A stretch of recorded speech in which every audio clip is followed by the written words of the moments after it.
హరి ఓం. ప్రియపుత్రి పుత్రులారా, పరిశీలించి చూసుకోండి. కోర్టులు కూటమికి, చంబాకి, చచ్చిన డ్రామోజీకి ఎంత కోవర్టులో. జగన్ ఇంతవరకు ఆ నేరం అయితే నిరూపించబడలేదు.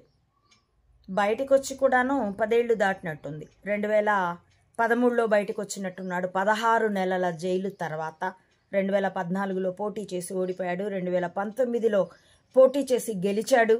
అప్పుడు ట్యాంపరే, అంతకుముందు ట్యాంపరే, 2009 నుండి ఎప్పుడూ ట్యాంపరే. ఎవరి గెలుపోటములకు కారణాలు వారివి. వాటి గురించిన విశ్లేషణలు especially the analysis I have given previous videos. 2024లో చిత్తుగా ఓడిపోయాడు, బాగా ఎక్స్పోజ్ అయ్యేటట్టుగా. ఈవీఎం ట్యాంపరింగ్ పై కారణాలు చిరిగిపోయి మరీ ఎక్స్పోజ్ అయ్యేట్టుగా ఓడిపోయాడు. అతడు ఇప్పటికీ విదేశాలకు వెళ్లాలంటే కోర్టు అనుమతులు తీసుకోవాలి. అదే చంబా క్విడ్ ప్రో కేసులు అయితే కొట్టివేయబడ్డాయి. డ్రామోజీ మార్గదర్శి కేసులు కొట్టివేయబడ్డాయి. కొడుకులైతే మాకు నిమిత్తం లేదు, అతడు ఆస్తులతో నిమిత్తం ఉంది కానీ అక్రమాలతో నిమిత్తం లేదు అని అంటే ఒప్పుకుండి దగ్గర ఉన్నాయి కోర్టులు. Antonio Maino, the bar girl, alias Sonia, ఆవిడ కేసులు ఆవిడ యథేచ్ఛగా వెళ్ళొస్తూ ఉంటుంది విదేశాలకి.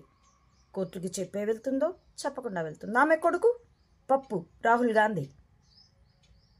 గాంధీ అని రాహుల్, దట్ మ్యాన్ ఆల్సో చిటికి మాటికి పోయి వస్తూ ఉంటాడు.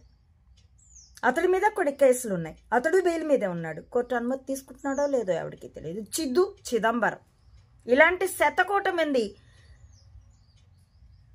రాజకీయ నేరగాళ్ళు ఉన్నారు. వీళ్ళందరినీ యథేచ్ఛగా తిరగనిస్తూ దస్తగిరులు కాలు మీద కాలేసుకొని మరి నేను నేరగాడినే కానీ అప్రూవర్ని కాబట్టి ఐఎమ్ ది గ్రేట్ అంటూ ఇంటర్వ్యూలు ఇస్తుంటే టీవీలన్నీ వాటిని చక్కగా ప్రసారం చేస్తూ ఉంటే అందరూ ఫ్యాన్ల కింద కూర్చొని చూస్తూ ఉంటే ఇది చూపించడం లేదా కోర్టులు ఎంత పనికి మాలినగా, ఎంత అసమర్థంగా, ఎంతగా ఫెయిల్ అయ్యాయో? ఈ కోర్టులు పోసాని కృష్ణమురళి అనేవాడు డబ్బా వాగుడు వాగాడు. అతడిది అది తప్పే, దాని కర్మఫలమే అనుభవిస్తున్నాడు. అతడి పట్ల నాకేమీ సానుభూతి లేదు. కానీ అతడిలాగే వాగిన అచ్చెన్నాయుడు, అయ్యన పాత్రుడు, పీకే పొట్టకుండేసుకొని ఊగుతూ ఎన్ని కూతలు కూశాడో, నువ్వెవడివి జగన్, నేను అధపతాళానికి తొక్కేస్తా అంటూ ఇంకా నీచమే. చంబాలు నీ అమ్మ మొగుడిచ్చాడా అని.